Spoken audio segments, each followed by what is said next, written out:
네, 안녕하세요. 신경외과 전문의 조성윤입니다. 저는 경기도 김포시에서 리제네스 신경외과 의원 운영하고 있고 유튜브에 관심이 많아서 우리 동네 신경외과, 리제네스 신경외과 두 가지 채널을 가지고 있습니다.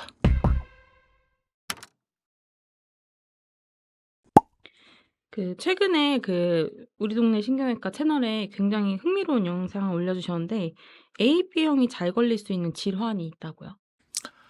네. 제가 공중보건의 때 적십자 혈액원에서 헌혈을 담당했습니다. 그러다 보니까 외과 의사치고 좀 혈액형에 관심이 많아요. 그래서 혈액형 관련한 여러 가지 연구들이 있었는데 제가 관심 있는 뇌졸중 관련 연구부터 좀 살펴보면요. 최근에 대규모 연구에서 A형 혈액형 가진 사람이 다른 혈액형에 비해서 60세 이전에 뇌경색을 겪을 위험이 약 16% 높고 O형인 경우에는 약 12% 낮다. 이런 결과들이 나왔어요. 그 다음에 뇌와 관련한 또 다른 연구, 인지 기능과 관련된 연구들을 보면요. 미국의 한 연구에서 AB형인 사람이 다른 혈액형보다 기억력 저하나 인지장애가 생길 확률이 약 1.8배 높게 나타났다고 합니다. 이는 AB형 환자에서 혈액 응고인자인 팩터 8 수치가 높아져서 미세 혈전을 높일 가능성과 관련이 있다고 추정이 되고 있습니다. 혈액형 관련해서 제일 많은 연구 중에 하나가 암과 관련된 것들인데요.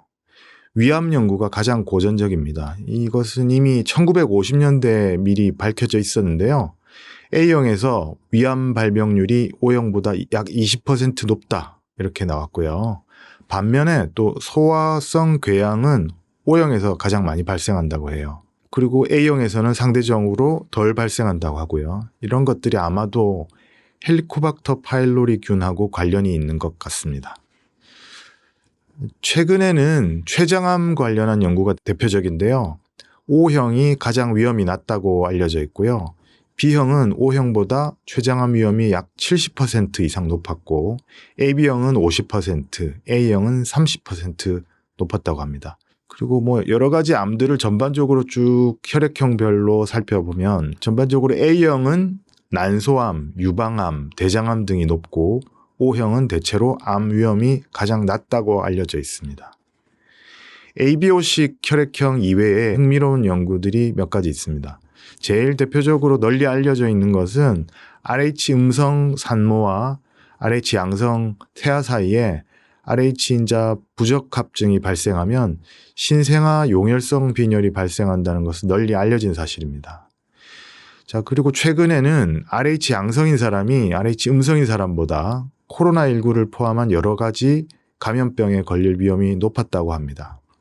또 톡소플라즈마 등의 체내 기생충 감염과 RH 인자의 관계를 다룬 연구에서는 RH 네거티브 혈액형 보유자가 감염될 때 인지 반응 저하 폭이 더 크다는 연구도 있었습니다. 그렇지만 전반적으로 RH 인자는 ABO에 비해서 질병 취약성에 미치는 영향이 비교적 크지 않은 것으로 보입니다.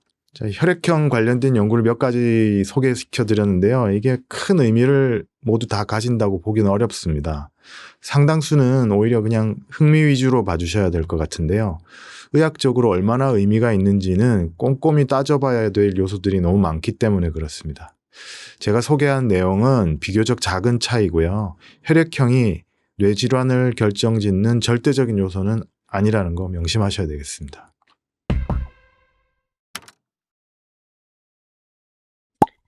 우리나라 3대 사망 원인 중 하나가 뇌졸중인데 이 발생 건수가 꾸준히 증가하고 있다고 하더라고요. 그래서 가장 뇌졸중이 많이 나타나는 연령대랑 이렇게 발생이 증가하는 이유는 무엇인지. 네, 발생이 증가하는 이유가 몇 가지 있는데요. 그중에서도 가장 중요한 건 뭐니 해도 인구가 노령화되고 있다는 겁니다. 노령화되면서 뇌졸중에 취약한 연령층이 점점점 늘고 있기 때문인데요. 뇌졸중은 나이가 들수록 위험이 점점 높아집니다. 통계 자료를 보면 2010년에는 전체 인구 중에 약 11%만이 65세 이상이었지만 2021년에는 그 비율이 16.5%까지 높아졌습니다. 그러다 보니 연령대가 올라갈수록 같이 발병 위험이 올라가는 뇌졸중도 발생 위험이 기하급수적으로 높아지게 되어 있습니다. 80대 이상의 발생률은 20대에 비해서 약 16배에 달하거든요. 콕 집어서 말하면 그렇기 때문에 80대가 뇌졸중의 가장 고위험 연령대입니다. 자, 이러한 현상은 뇌졸중의 주요 위험 인자인 고혈압, 당뇨, 고지혈증 같은 소위 말하는 3고 질환이 유병자가 늘어난 것도 한몫을 하고 있습니다. 특히 이 중에서도 고지혈증 증가가 두드러집니다. 또 다른 원인은 생활습관 변화 때문입니다. 이 생활습관 변화가 뇌졸중 증가와 밀접한 관련이 있는데요. 서구화된 식습관, 운동 부족, 비만 이런 것들이 문제죠. 거기다가 흡연, 음주까지 더해지면 뇌졸중은 더욱 급증하게 됩니다. 또 스트레스도 문제죠. 스트레스는 교감신경을 항진시켜서 혈압을 올리고 폭음이나 폭식 등의 안 좋은 생활 습관으로 몰고 가는 요인이 되기도 합니다. 오래 앉아서 일하는 직장인이 서구화된 음식을 먹고 운동은 못하고 점점 뚱뚱해지고 잠시 자리를 비우면 그나마 또 담배 피러 나가고 저녁 땐 고기에 술 마시는 회식을 한다. 그러면 그 끝엔 뇌졸중이 있을 가능성이 높아지게 됩니다. 그 다음으로는 환경적인 요인도 뇌졸중을 점점 증가시키게 됩니다. 대기오염, 특히 미세먼지에 장기간 노출되면 폐뿐만 아니라 혈액을 타고 체내로 들어온 미세 입자가 마지막에는 뇌혈관까지 타고 들어가서 염증을 일으키고 뇌혈관을 막을 수 있습니다. 여름철 폭염이라든지 기후변화가 뇌졸중 발생에 영향을 줄 수 있다는 연구들이 점점점 많아지고 있거든요. 이것 또한 우리가 걱정해야 될 요소입니다. 자, 이러한 환경적 요인들은 단기간에는 영향이 없을 수 있지만 오랜 기간을 두고 보면 점점 더 위험을 높이는 숨은 인자들입니다. 최근에 그 선우용녀님이 방송에서 또 뇌졸중 증상이 나타나서 화제가 되기도 했는데요. 요 뇌졸중 전조 증상 다시 한번 부탁드릴게요. 뇌졸중 전조 증상을 이제 미국에서 영어로 쉽게 만들어서 FAST라고 합니다. FAST.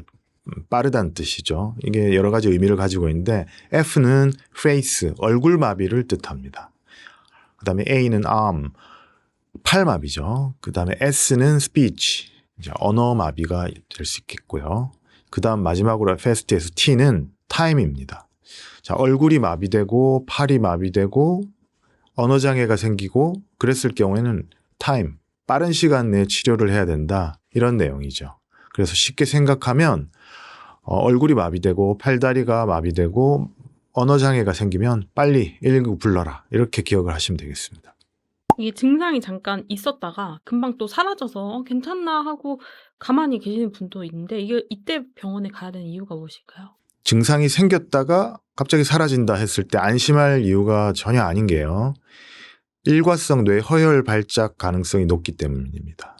이게 무슨 말이냐? 뇌혈관이 일시적으로 막혀서 반신마비 같은 증상이 나타났다가 24시간 내에 저절로 회복되는 상태를 말하는데요. 이런 일과성 뇌허혈 발작은 결국에는 진짜 뇌경색으로 이어질 가능성이 매우 높습니다. 어쩌면은 내 몸에서 미리 치료하라고 빨리 신호를 주는 거거든요. 내가 눈치 없이 이 신호를 놓치고 그대로 두면 결국은 진짜 마비, 영원한 마비가 생길 수 있다는 뜻입니다.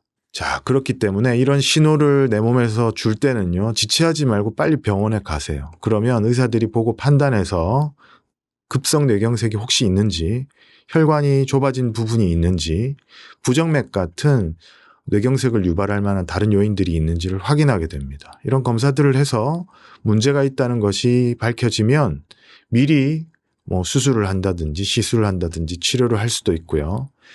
뇌출혈이 없다는 결과를 확인하면 뇌경색을 막기 위해서 항혈소판제라든지 뇌경색을 예방할 만한 약물을 미리 드리게 됩니다. 그 선생님 병원에도 혹시 이렇게 제때 오셔가지고 좀 좋게 발견한 사례 같은 게 있을까요? 아, 많죠. 요즘은 유튜브라든지 방송에서 이런 걸 많이 알려드리기 때문에 여차하면은 조금이라도 걱정되면 너무 과하다 싶을 정도로 병원에 오시거든요. 그런데 그럴 경우에 미리 발견해서 큰 마비로 이어지는 것을 막았던 경우들이 종종 있습니다. 혈관이 좁아졌는데 혈관이 좁아진 게 살짝 막혔다가 저절로 뚫렸는데 오셔가지고 마치 많이 좁아진 상태에서 발견이 되면 혈관을 미리 넓히는 시술을 하게 되죠. 스텐트 시술을 하고 나면 영구적인 마비가 생기는 것을 막을 수 있었습니다. 그런 경우들을 아주 흔히 볼 수 있습니다. 보통 병원에 오실 때 어떤 증상 때문에 오시나요? 가장 많은 것이 한쪽 팔다리가 마비되는 경우가 가장 많습니다. 한쪽 팔다리가 마비가 됐다가 저절로 돌아왔는데 이거 아무래도 이상해 하고 병원에 오시거든요. 그런 경우에 뇌혈관이 보이도록 MRI나 CT에서 혈관 보이는 검사를 하게 되면 혈관이 심하게 좁아진 걸 볼 수 있고요. 그럴 때는 빨리 약물 치료하고 시술을 계획해서 혈관을 넓히는 치료를 하게 됩니다. 자, 그러면 영구적인 마비가 오는 것은 막을 수가 있죠. 아주 운이 좋은 케이스입니다. 완전히 막혀서 오면 그 뒤로는 어떻게 할 방법이 없는데 막히지 않은 상태로 오는 거는 아주 운이 좋은 거죠. 올 여름이 되게 많이 더울 거라고 하더라고요. 근데 계절별 뇌졸중 발생 추이를 보면 여름철 발생 비중이 높다고 하셨는데 그 이유가 무엇인가요? 자, 여름철에는 말 그대로 덥잖아요. 여름이니까. 무더위 때문에 우리 몸이 반응하는 것들이 여러 가지 있는데요. 하나하나 살펴보면 첫 번째로 체온이 올라가겠죠. 체온이 오르면 혈관이 확장됩니다. 또 혈관이 확장되게 되면 혈류 속도가 점점 느려지죠. 그러다 보면 뇌로 가는 혈액 공급이 감소할 수가 있습니다. 그래서 뇌졸중이 발생할 확률이 높아지고요. 또 땀을 흘리게 되죠. 땀을 많이 흘리면 그만큼 탈수가 됩니다. 혈액 점도가 올라가죠. 혈액이 끈끈해지고 응고가 잘 되기 때문에 혈전이 생길 위험이 점점 높아지게 됩니다. 그렇기 때문에 뇌졸중 발생 위험이 높아집니다. 자, 또 다른 요소는 급격한 온도 변화입니다. 실내 에어컨 아래에서 있다가 갑자기 뜨거운 야외로 나가면 이 엄청난 온도 차이 때문에 교감신경이 과도하게 활성화되고요. 혈관은 또 급속히 수축을 하게 돼요. 그러다 보면 혈압이 올라가고요. 고혈압성 뇌출혈 위험이 증가하게 됩니다. 자, 이런 메커니즘 때문에 어떤 경우에서는 기온 그 자체보다는 큰 일교차가 더 위험하기도 합니다. 그래서 한여름이나 한겨울도 위험하지만 환절기도 그만큼 위험하다는 뜻이죠. 일교차 큰 날 조심하셔야 됩니다. 자, 이런 식으로 여름철에 뇌졸중 위험을 낮추려면요, 예방을 하시려면요, 가장 중요한 것은 물을 마셔야 됩니다. 충분히 물을 마셔야 되고요. 갈증이 없더라도 조금씩 물을 마셔야 됩니다.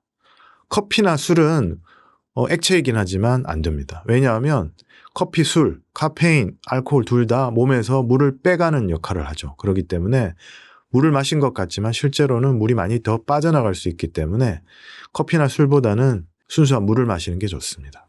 그 다음으로는 적정 실내 온도를 유지해야 됩니다. 이게 뭐 에너지 차원에서 뿐만 아니라 우리 몸을 위해서도 에어컨에서 바로 햇볕으로 나가면 위험하거든요. 그렇기 때문에 에어컨 온도를 적당히 유지하는 게 좋고, 많이 추운 데서 갑자기 뜨거운 데로 나가면 위험할 수 있기 때문에 실내에서 나갈 때 그늘에서 잠시 있다가 뜨거운 햇볕 아래로 가시는 게 더 안전하겠습니다. 또 한낮에는 야외 활동을 자제하는 게 좋습니다. 굳이 해야 된다면 최대한 막을 수 있도록, 햇볕을 막을 수 있도록 챙이 넓은 모자를 쓴다든지 직사광선은 가능하면 피하고 그늘에서 휴식하는 것이 좋습니다. 자, 아무래도 너무 뜨거우면요, 활동을 덜 하게 되죠. 그렇다 보면 운동량이 줄어드는데요. 이럴 때일수록 실내에서나 아니면은 이른 아침 또 저녁 이런 시간을 이용해서 규칙적으로 운동하고 체중 관리도 해주셔야 됩니다. 고령자들은 여름철에 훨씬 더 위험합니다. 왜냐면요, 갈증에 대한 신호가 둔감하고요, 체온을 조절할 수 있는 능력이 떨어집니다. 그러니까 내가 목이 마른데 목이 마른지를 몰라요. 더운데 더운지를 잘 모릅니다. 그렇기 때문에 그냥 일기예보 보고 오늘 덥다 그러면 최대한 내가 덥지 않더라도 무리한 활동은 자제하셔야 됩니다. 주로 농사가 문제거든요. 농사는 뭐 때를 놓치면 안 되니까 또 무리하게 할 수 없이 욕심이 나서 하신단 말이에요. 또 요즘 농촌에 젊은 사람들이 인력이 부족하다 보니까 노인들이 또 다 하시게 돼요. 자, 그렇더라도 많이 뜨거운 날, 폭염주의보 내려진 날은 가능하면은 활동 안 하시는 게 좋고, 농사일도 새벽에 잠시만 하시는 게 좋습니다. 자, 그리고 자제분들은 규칙적으로 날씨가 이렇게 안 좋을 때는, 너무 뜨거울 때는 전화해서 확인하시는 게 좋습니다. 왜냐하면 갈증 신호가 둔감하시거든요. 주입식 교육을 하셔야 돼요. 어머니, 물 많이 드셔야 돼요. 목 마르지 않아도 자주 일부러 물 드셔야 됩니다. 이런 말씀을 드려야 됩니다. 자, 그리고 너무 더운 여름에 어지럽다고 하시는 분들이 종종 있어요. 그럴 때에는 평소 드시는 약 중에 어지러움하고 관련이 있는 게 있는지 확인을 하셔야 됩니다. 평소에는 괜찮다가도 더운 여름에는 어지러움을 유발할 수 있는 약들이 있거든요. 그렇기 때문에 그런 약들은 미리미리 주치의 선생님, 처방하신 의사 선생님하고 상의하셔가지고 약물 조절이 필요한 경우가 있습니다. 고령이신 분들이 더위 먹은 증상이 있다면 병원에 바로 가야 될까요? 아까 말씀드렸다시피 고령인 분들은 체온 조절 능력이 현저히 떨어집니다. 가능하면 온열 질환이 생겼을 때는 병원에 가시는 게 좋은데요. 조금 구분해서 설명을 드리면 비교적 경미한 온열 질환인 열탈진이라는 게 있습니다. 이런 경우에는 어떤 증상이 있냐면 과도하게 땀을 흘린다든지 땀 흘리고 나서 머리 아프고 어지럽다, 메스껍다, 너무 피곤하다. 이럴 때는 쉬시는 게 좋습니다. 자, 그런데 팔다리에 근육경련까지 나타난다 이럴 때는 가능하면 병원 가시는 게 좋습니다.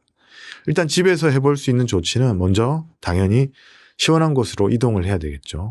옷은 느슨하게 해서 순환이 잘 되도록 해주시고요. 혈압이 떨어질 수 있기 때문에 다리를 심장보다 좀 높게 올려주시는 게 좋습니다. 가능한 환경에서는 시원한 물로 샤워도 해주시는 게 좋습니다. 그런데 이 열탈진 정도가 아니라 열사병이 오면 이건 즉시 119 불러서 응급실 가셔야 됩니다. 자, 어떤 증상이냐면요. 열이 나요. 고열. 40도 이상의 열이 난다거나 열이 나는데 땀은 안 나요. 피부는 바짝 말라 있어요. 탈수돼 있는 거죠. 심할 때는 의식 변화가 나타날 수도 있고요. 맥박이 약하거나 숨이 가쁘고 호흡이 규칙적이지 않을 수 있습니다. 피부는 창백해지고 저혈압 때문에 나타나는 증상인데요. 심한 경우는 경련까지 나타날 수 있습니다. 자, 그러니까 이 증상 중에 하나라도 있다. 그러면 이건 열사병이 생겼구나라고 판단을 하고 빨리 119 타고 응급실 가셔야 됩니다. 뇌졸중이나 이제 뇌질환을 막기 위해서 지켜야 될 아주 기본적인 원칙들이 있다면 어떤 게 있을까요? 자, 이런 기본적인 원칙들을 잘 정리해 놓은 것 중에 하나가 미국 심장협회에서 Life Essential 8, 심뇌혈관 건강 8대 요소라고 이런 걸 발표했었거든요. 자, 같이 하나씩 살펴보면요. 첫 번째가 너무 당연한 이야기들인데 건강한 식사입니다. 건강한 식사라는 거는 통곡물이라든지 과일, 채소, 살코기가 들어가 있는 단백질, 견과류, 올리브유 같은 식물성 기름 위주의 균형 잡힌 식단을 뜻합니다. 반대로 짠 음식이라든지 기름진 음식은 줄이고 영양소를 골고루 섭취하면 결국은 혈압을 낮추고 콜레스테롤 개선하고 뇌졸중 위험을 낮추는 데 도움이 됩니다. 두 번째는 신체 활동을 늘리라고 조언을 합니다. 자, 성인은 주 160분 이상 중등도 운동 또는 75분 이상 격렬한 운동을 권고합니다. 예를 들어서 일주일에 5일 정도 30분 걷기 이 정도 실천하면 좋겠죠. 이런 규칙적인 운동을 하면 혈압을 조절하고 심폐 건강을 향상시키고 비만이나 당뇨병 같은 위험 요인을 줄여서 뇌졸중 예방에 기여합니다. 다음은 담배를 끊어야 된다는 겁니다. 흡연은 뇌졸중의 가장 주요한 위험 요인 중에 하나입니다. 자, 담배 해로운 거는 말할 것도 없는데 혈관을 손상시켜서 뇌졸중, 심장병으로 인한 사망을 크게 증가시킵니다. 전자담배도 예외가 아니거든요. 모든 형태의 흡연을 피해야 되고요. 심지어는 청소년을 포함한 가족의 간접 흡연도 좋지 않습니다. 자, 그러면 금연을 실천하면 결국은 시간이 지나면서 점점점 혈관 건강이 개선되고요. 뇌졸중 위험을 떨어뜨릴 수 있습니다. 다음은 충분한 수면입니다. 자, 우리나라 같은 경우는 특히나 젊은 사람들이 잠을 줄여가면서 일을 하고 열심히 산다고 생각하는 경우가 있는데요. 건강을 해치는 행위입니다. 성인은 하루 적어도 7시간 이상 양질의 수면을 취하는 것이 바람직합니다. 만성적인 수면 부족이나 수면 무호흡증, 반대로 또 과도한 수면은 고혈압이나 부정맥 등 심뇌혈관 위험을 높인다는 연구들이 많이 있습니다. 규칙적인 수면 습관으로 몸을 충분히 쉬게 하면 뇌졸중 위험을 낮출 수가 있습니다. 제일 어려운 건데요. 다음은 건강한 체중을 유지하는 겁니다. 자, BMI 정상 범위 이내, 유지를 하라고 권고를 합니다. 18.5에서 25 정도 되는데요. 비만이 되면 될수록 고혈압이나 당뇨, 고지질혈증 발생이 늘어나서 뇌졸중 위험이 커집니다. 다음은 콜레스테롤 관리입니다. 자, 나쁜 콜레스테롤로 주로 불리는 VHDL 콜레스테롤 수치, 특히 LDL 콜레스테롤 수치를 정상 범위로 유지해야 됩니다. 이 콜레스테롤이 높으면요, 혈관벽에 죽상경화증, 즉 플라크가 쌓여서 허혈성 뇌졸중 위험을 점점 증가시킵니다. 정기적으로 피검사를 해서 콜레스테롤 확인하고 필요한 경우에는 식이요법, 약물 치료를 해서 조절을 해야 됩니다. 다음은 혈당 관리하라는 겁니다. 혈당 높으면 당뇨죠. 우리가 먹는 음식은 포도당, 혈당으로 바뀌어서 에너지원이 됩니다. 자, 그런데 이 혈당이 만성적으로 높으면 당뇨로 진행이 돼서 혈관 손상시키고 뇌졸중 위험을 높입니다. 당뇨나 전당뇨가 있는 경우에는 정기적으로 혈당 및 당화혈색소를 체크하고 식습관 관리하고 필요한 경우에 약물 치료하셔야 됩니다. 다음으로는 마지막으로 혈압 관리입니다. 자, 고혈압은 뇌졸중 최대 위험 요소 중 하나입니다. 정상 혈압 120에 80mm 아래로 유지하는 것이 중요합니다. 고혈압이 오래 지속되면 뇌혈관벽이 약해져서 뇌출혈을 일으키거나 혈액 내벽 손상으로 인해서 혈전이 생겨서 뇌경색 위험이 커집니다. 자, 이런 혈압을 잘 조절하려면요, 짠 음식은 줄이고 규칙적으로 운동하고 필요하다면 늦지 않게 약물 복용을 시작해야 됩니다. 자, 그래서 혈압을 적어도 130에 80 아래로는 유지하셔야 뇌졸중 위험을 낮출 수 있습니다. 비만이 뇌 건강에 좋지 않다는 연구들이 있어서 최근에 좀 살을 빼려고 탄수화물을 끊는 분들도 있더라고요. 네.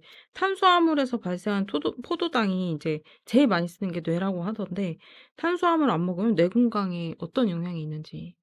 탄수화물 먹어야 됩니다. 한마디로. 그렇지만 너무 많이 먹는 게 문제니까 탄수화물 자꾸 줄이라고 하는데 극단적으로 끊으라는 말까지 나옵니다. 끊으면 안 되는 이유가요, 탄수화물이 우리 몸에 꼭 필요한 에너지원입니다. 특히나 탄수화물이 분해되면서 만들어지는 포도당, 글루코스는요, 뇌에서 주로 사용하는 에너지원입니다. 뇌는 하루에 몸 전체에서 소비되는 포도당의 약 20%를 혼자 끌어다 쓸 만큼 사용량이 많습니다. 만약에 탄수화물을 완전히 끊으면요, 포도당이 뇌에 공급이 안 되니까 뇌 기능이 떨어지게 됩니다. 대표적으로 집중력이 떨어진다든지 기억력이 떨어진다든지 좀 어지럽다든지 이런 증상이 나타날 수가 있습니다. 물론 우리 몸은 지방이나 단백질을 또 에너지로 바꿔서 쓸 수 있긴 하지만 뇌는 포도당을 최우선으로 쓰게 됩니다. 그리고 가장 효율적으로 쓰고요. 그래야지 뇌 기능이 가장 효율적으로 잘 돌아가게 됩니다.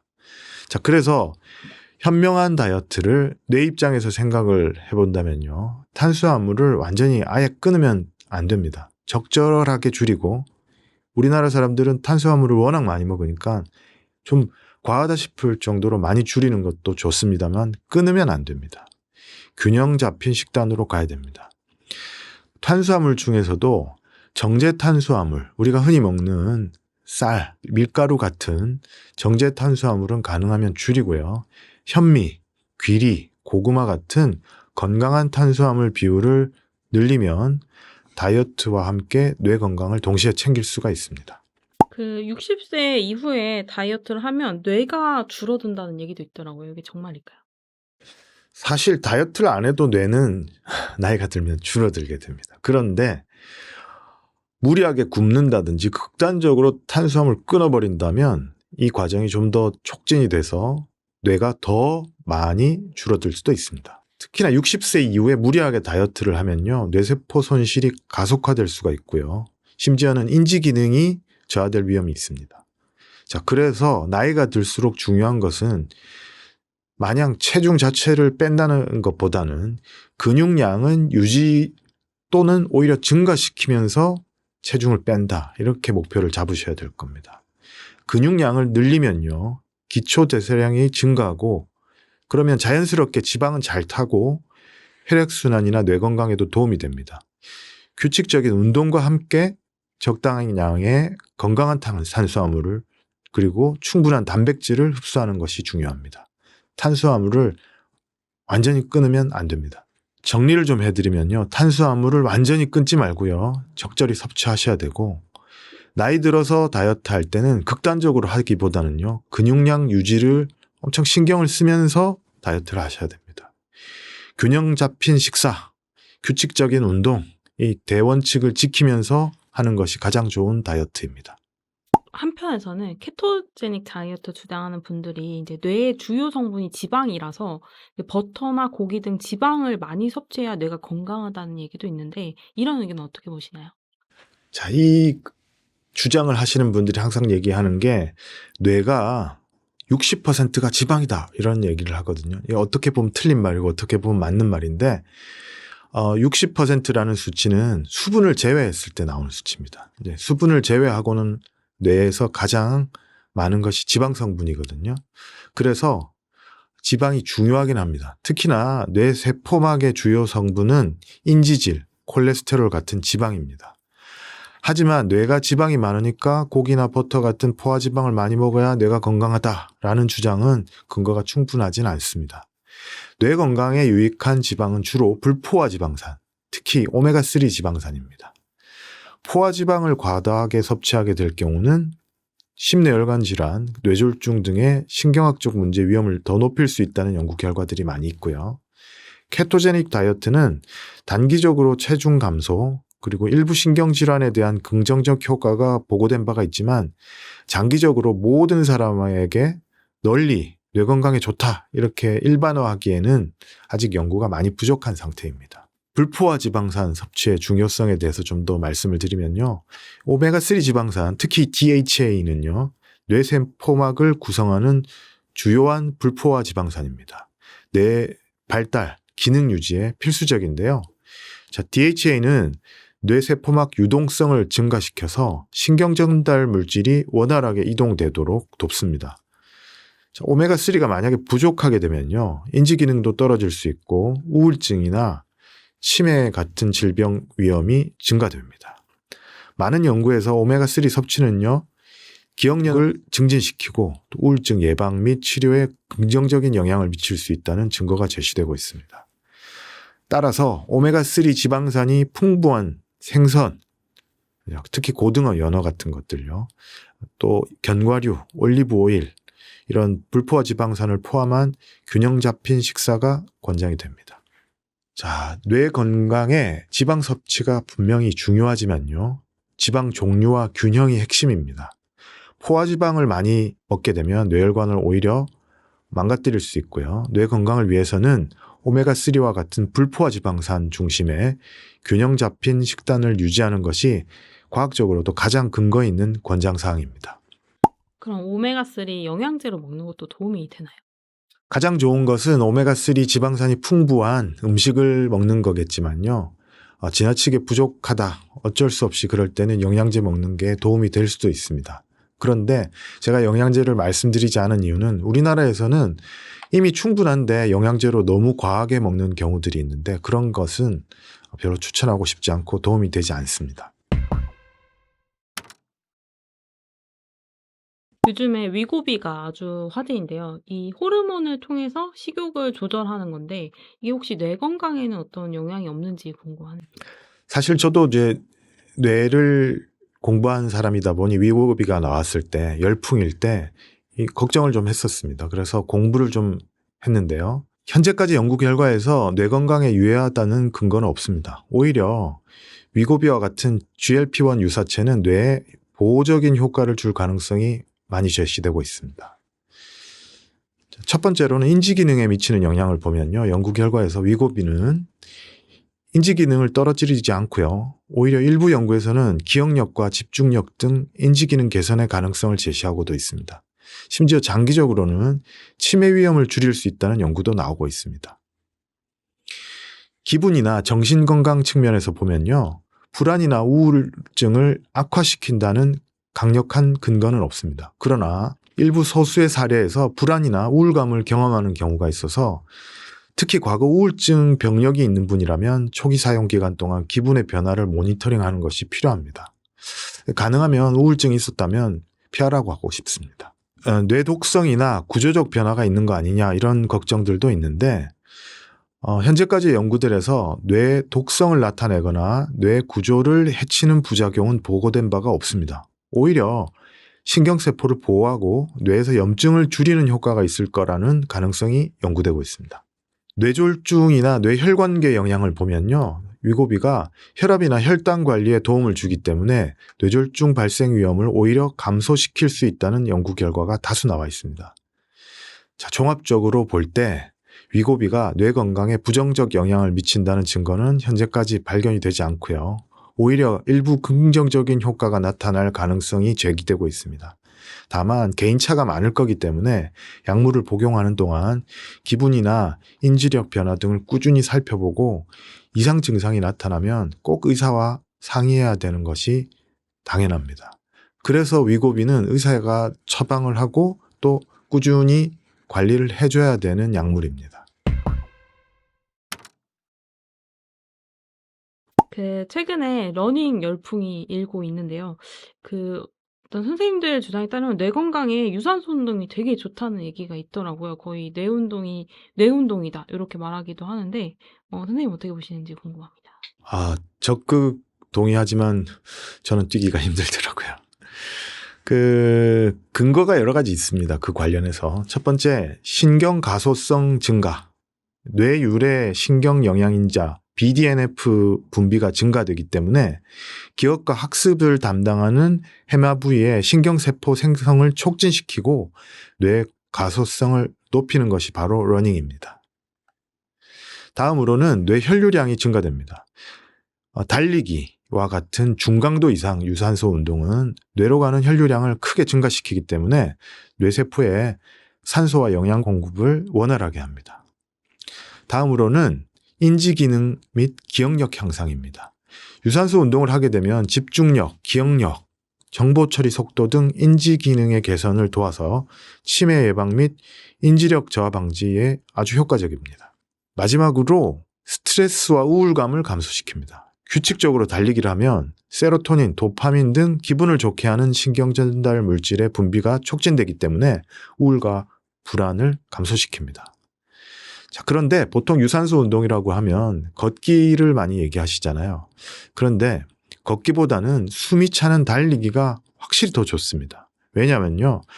강도가 높은 운동일수록 더 많은 BDNF가 분비되기 때문에 그리고 또 뇌로 가는 혈류량도 더 급격히 증가되기 때문에 뇌 건강 증진 효과가 극대화됩니다. 결론적으로 달리기와 같은 유산소 운동은 뇌 건강을 위한 매우 효과적인 습관이고요.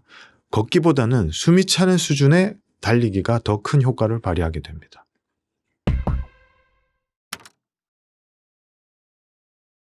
지난번에 맨발 걷기 위험성을 말씀해 주신 영상도 반응도가 되게 좋았는데 맨발 걷기 위험성에 대해서 다시 한번 또 말씀해 주시면 좋을 것 같습니다.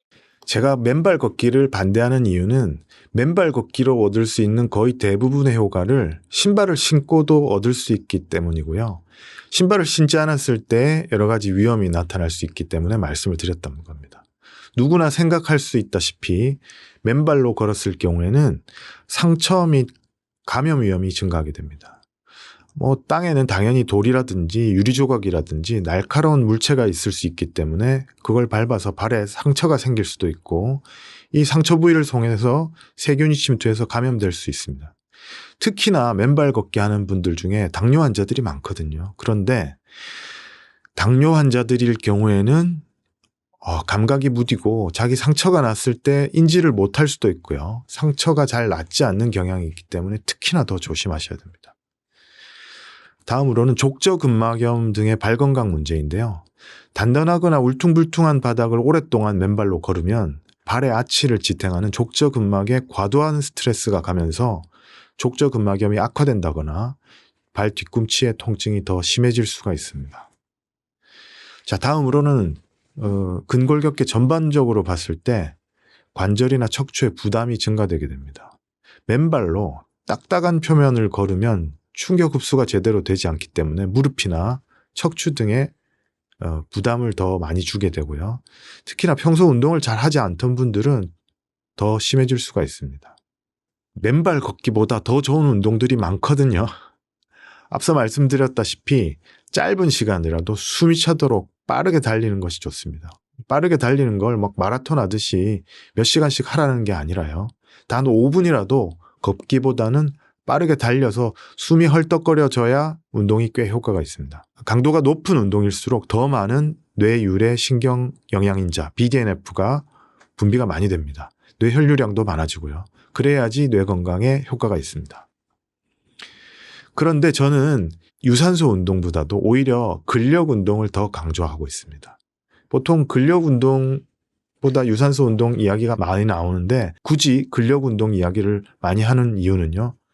고령자들은 근력 운동하기가 쉽지 않기 때문에 근력 운동을 거의 안 하게 되기 때문입니다.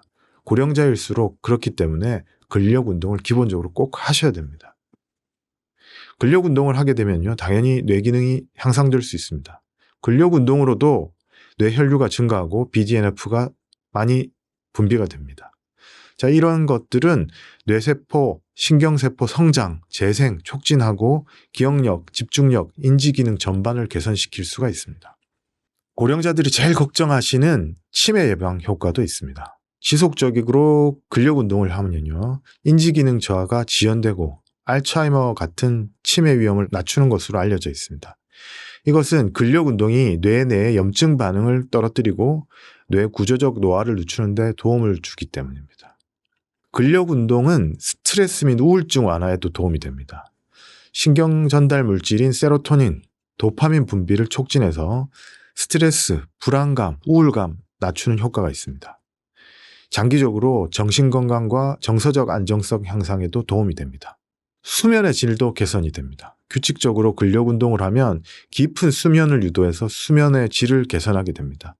양질의 수면은 뇌 건강에 당연히 필수적이고요. 인지 기능과 집중력 회복에 중요한 역할을 하게 됩니다. 뇌의 노화 속도도 지연시킵니다. 나이가 들수록 점점 뇌가 쪼그라들고 기능이 떨어지지만요. 꾸준히 근력 운동을 하면 뇌 위축을 줄이고 해마 부위와 같은 기억력 관련 부위 건강을 유지하는 데 도움을 줄 수가 있습니다. 균형 감각, 협응력이 향상됩니다. 운동 협응 능력이 강화되면요. 뇌의 소뇌와 운동 피질 영역이 활성화됩니다. 이는 인지적 유연성 증가와 전반적인 신경계 건강에 긍정적인 영향을 줍니다. 자, 그리고 근력 운동을 꼭 하셔야 되는 이유는 기본적인 근력이 있어야 걷기든 달리기든 할 수가 있기 때문입니다. 너무 당연한 건데 근력 운동을 다들 빠뜨리고 있으세요. 네, 노화랑 치매 여쭤보려고 하는데 요 귓볼 주름과 치매의 연관성에 대한 연구 결과가 있다고 하더라고요. 어떤 내용인가요? 요즘 이 귓불주름은 너무 유명해서 모르는 분들이 없을 정도일 것 같은데요. 너무 과도하게 걱정하는 것은 금물입니다. 최근 인터넷이나 방송을 통해서 귓볼주름이 있으면 뇌졸중이나 치매 위험이 높다는 이야기를 너무 많이 하고 있습니다. 귓볼주름이라는 것은 귓불을 가로지르는 대각선의 주름인데요. 이렇게 대각선으로 주름이 생긴다는 건데 일부 연구에서 심장이나 뇌혈관 질환과의 연관성이 보고된 적이 있습니다. 자, 이 귓불주름이 생기는 이유는요. 전신적인 혈관 노화, 동맥경화의 한 가지 피부 표지자로 여겨집니다. 그러니까 이런 혈관 문제가 있을 때 피부에도 같이 이런 문제가 나타날 수 있다는 건데 이렇게 연결을 지어서 귓불주름이 있는 사람이 뇌혈관 질환을 경험할 가능성이 좀 더 높아진다. 이런 논문이 있기 때문입니다. 이 근거는 미세한 혈관 변화와 혈관 탄력성 저하라는 두 가지 핵심적인 병태 생리적 기전에 근거합니다. 근거가 있긴 있습니다. 하지만 이 귓불주름과 뇌졸중의 관계를 지나치게 걱정할 필요는 없습니다. 그 이유는요. 이런 연구들이 가진 한계가 있기 때문입니다. 균일한 연구 결과가 아닙니다. 연구에 따라서 귓불주름과 혈관 질환의 관련성이 있다고 보고하는 경우도 있지만 연령과 다른 요소들을 보정하게 되면 그 관련성이 없다는 연구도 있습니다. 귓불주름은 주로 나이가 들면서 자연스럽게 생기는 현상이기 때문이죠. 둘째, 상관관계는 인과관계를 의미하지 않습니다. 좀 어렵게 들릴지 모르겠는데 무슨 말이냐? 귓불주름과 뇌졸중이 동시에 나타나는 경향이 있다고 하더라도 이것이 반드시 귓불주름이 뇌졸중을 직접 일으킨다는 뜻은 아닙니다. 두 가지 현상이 나이가 들어감에 따라서 공통적으로 증가할 수는 있지만 이로 인해 또 우연히 함께 나타날 수 있는 것이기 때문입니다. 세 번째로 귓불주름은 단독으로 진단도구로 사용될 수가 없습니다. 의학적으로 귓불주름을 뇌졸중이나 치매를 확실히 진단하거나 예측하는 공식적인 지표로 인정하지 않습니다. 건강검진이나 진찰 시에 참고할 수 있는 작은 신호 정도일 뿐이지 이것 단독으로 건강 상태를 결정짓는 중요한 지표는 아닙니다. 결국 중요한 것은 귓불주름이 아니라 생활 습관입니다.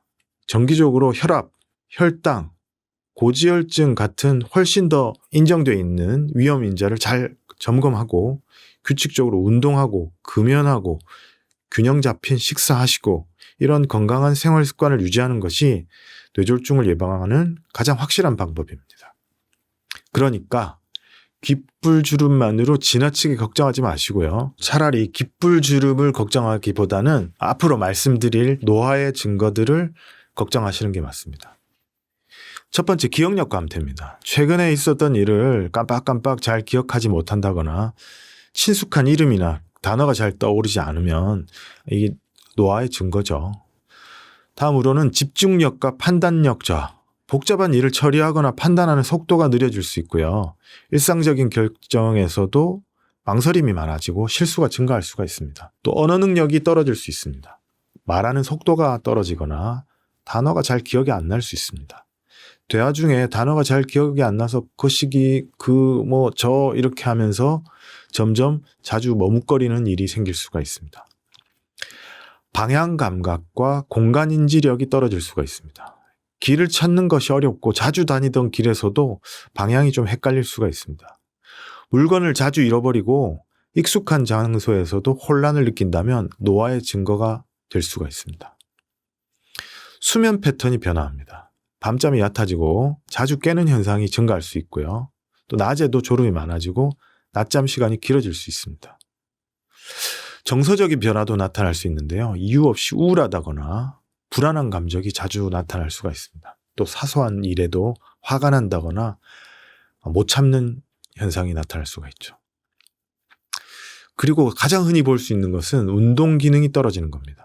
미세한 운동 조절이 어려워져서 글씨가 잘 안 써진다거나 균형 감각이 떨어져서 자주 비틀거린다거나 어지럽다거나 짚어야 되는 현상이 나타날 수 있습니다. 자, 이러한 증상들이 나타나면 뇌 노화가 진행되고 있다는 것을 의미할 수 있고요. 또 그렇지만 또 이런 증상들이 하나하나 있다고 해서 또 큰 병을 의미하는 것은 아닙니다. 노화 현상입니다. 증상이 뚜렷해지거나 너무 여러 가지 증상이 동시다발적으로 많이 나타난다면 뇌를 보는 전문의 진료를 받고 정확한 평가와 조언을 받는 것이 좋겠습니다. 귓불주름 하나만 생각하시면 안 됩니다.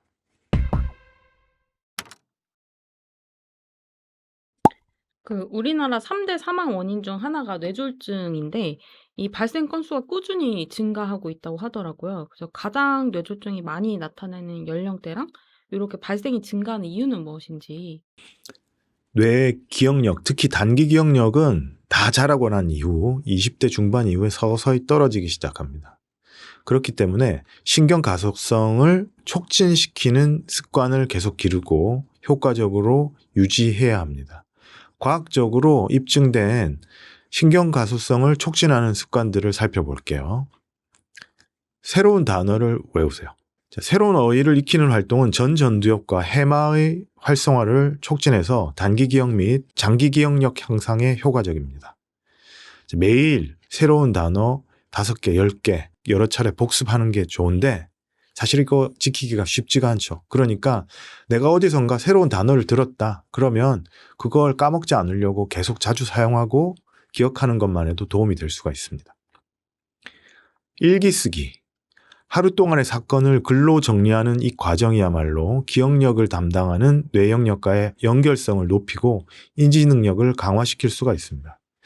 그러니까 매일 하루에 있었던 이벤트를 간단히 기록하는 것만 하더라도 신경 가소성을 증가시킬 수가 있습니다. 운동을 하세요. 운동. 어떤 운동을 하느냐면 순서를 기억해야 되는 운동을 하십시오.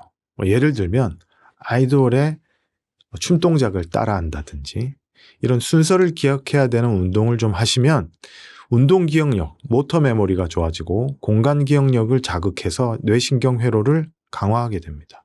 평소에 하셨던 동작이 있으면 그걸 꾸준히 익히는 것도 좋겠고요. 새로운 것을 계속 익혀나가면 더 좋겠습니다. 충분한 유산소 운동을 하십시오. 충분한 규칙적인 유산소 운동은 BDNF를 증가시켜서 신경 가속성을 촉진하고 특히 해마의 신경세포 생성을 촉진합니다. 구체적인 실천 방법을 보면요. 주 3 내지 5회, 회당 30분 이상 숨이 약간 찰 정도의 빠르게 걷기나 달리기, 자전거 타기 같은 운동이 효과적입니다. 양손을 사용하는 활동을 하십시오. 양손 사용은 좌뇌 우뇌 연결을 증가시키고 신경회로를 강화해서 기억력과 인지기능 향상에 도움을 줍니다. 그러니까 숟가락을 오른손으로 들어서 이렇게 밥을 먹어본다든지 젓가락질을 왼손으로 시도를 해본다든지 안 쓰던 악기를 배운다든지 이런 것들이 도움이 될 수 있습니다. 다음은 명상, 심호흡입니다. 명상은 뇌에서 전두엽 기능을 강화하고 스트레스 호르몬을 감소시키고요. 이로 인해서 단기 기억력 및 집중력 향상에 도움을 줍니다. 매일 한 5분이라도요. 조용한 곳에서 깊게 호흡하면서 마음을 비우는 명상을 권장합니다. 저도 아침에 출근해서 직원들 아무도 출근하지 않았을 때 컴퓨터 켜기 전에 책상에 앉아서 눈 감고 하루를 정리하면서 심호흡을 하는 시간을 가지고 있습니다. 자, 여러 가지를 소개해 드렸는데 이 중에서 본인이 꾸준히 유지할 수 있는 활동을 선택해서 최소 2주 이상이라도 꾸준히 해보세요. 신경 가소성은 습관적인 자극을 통해서 활성화되고 장기적으로 지속하면 나이와 상관없이 뛰어난 기억력을 유지할 수가 있습니다. 그리고 이제 뇌질환은 조기 발견이 중요하니까 이걸 미리 발견하려면 좀 정기적인 검진을 많이 해야 될 것 같은데 좀 이제 해가 되지 않으면서 또 자주 하면 좋은 검사들이 어떤 게 있을까요? 자, 뇌 건강 검진이라 그러면 세 가지 측면에서 보셨으면 좋겠습니다.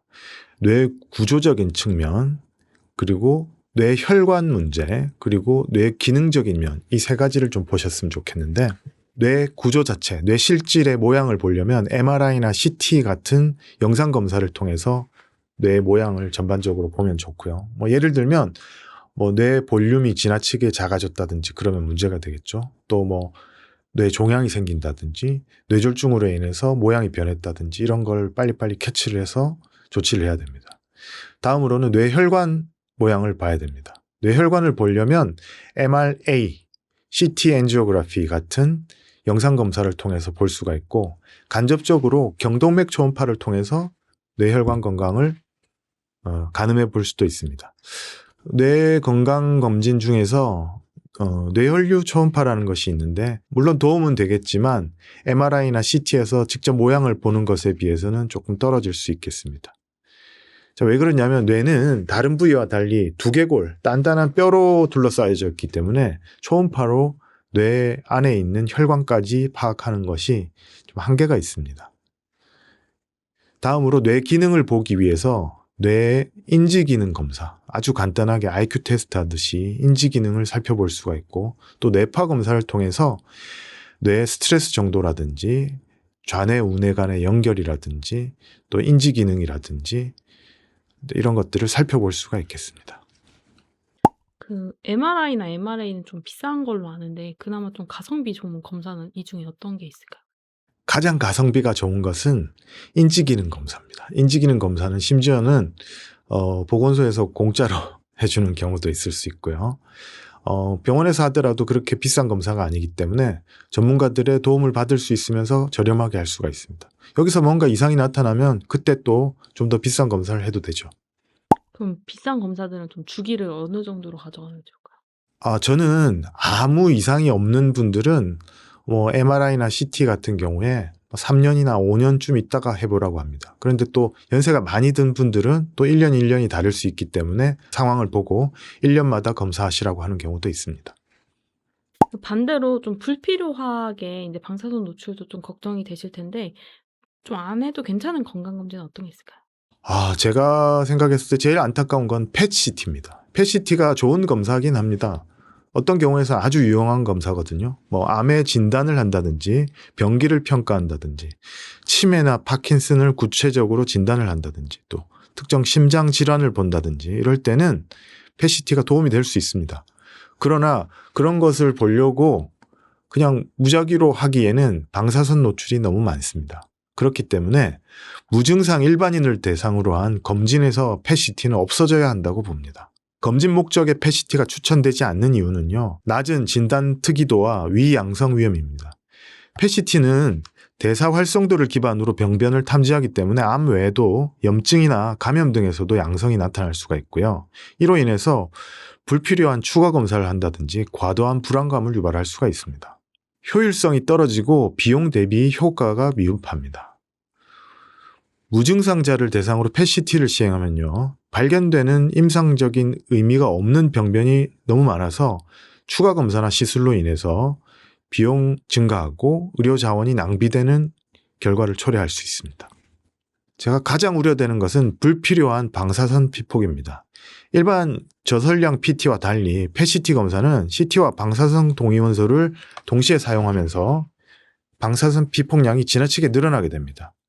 무증상 상태에서 과도한 피폭은 장기적으로 암 발생 위험을 오히려 높일 수가 있기 때문에 권유하지 않습니다. 마지막으로 조기 진단 이득이 입증되지 않았습니다. 건강한 일반인에서 펫CT를 통해서 조기 암 발견하더라도 실제 수명 연장이나 삶의 질 향상으로 연결된다는 명확한 근거가 없습니다. 그래서 국내외 여러 의학회에서 증상이 없는 일반인을 대상으로 한 펫CT는 권장하지 않습니다. 펫CT는 특정 질환에 강력한 의심이 되거나 진단이 이미 된 환자들을 정밀 진단하기 위해서 사용하는 것이 적절합니다. 결론적으로 무증상 일반인을 대상으로 펫CT를 검진 목적으로 활용하는 것은 실질적인 이득보다 위험성과 부담이 크기 때문에 결코 권장하지 않습니다. 그럼 선생님께서 인제 뭐 동료나 지인이 "나 뇌 검사를 좀 하고 싶어." 할 때 좀 제일 먼저 권하는 검사는 어떤 걸? 저는 한 번도 뇌 검사를 해보지 않았고 좀 더 확실하게 한 방에 두루두루 다 보고 싶다. 그러면 뇌 MRI, MRA 검사를 해보라고 합니다. 자주 하실 필요는 없고 한 번 정도는 중년 이후에 해보면 좋겠고 거기서 이상이 나타나지 않았다면 한 3년 내지 5년 후에 해보시라고 하고 뭔가 이상이 있었다. 그러면 그 이상 소견에 맞춰서 팔로우업을 해보시면 좋겠습니다. 예, 제가 이 채널에 나올 때마다 여러 가지 그동안 공부했던 것들을 쭉 풀어놓고 가게 되는데요.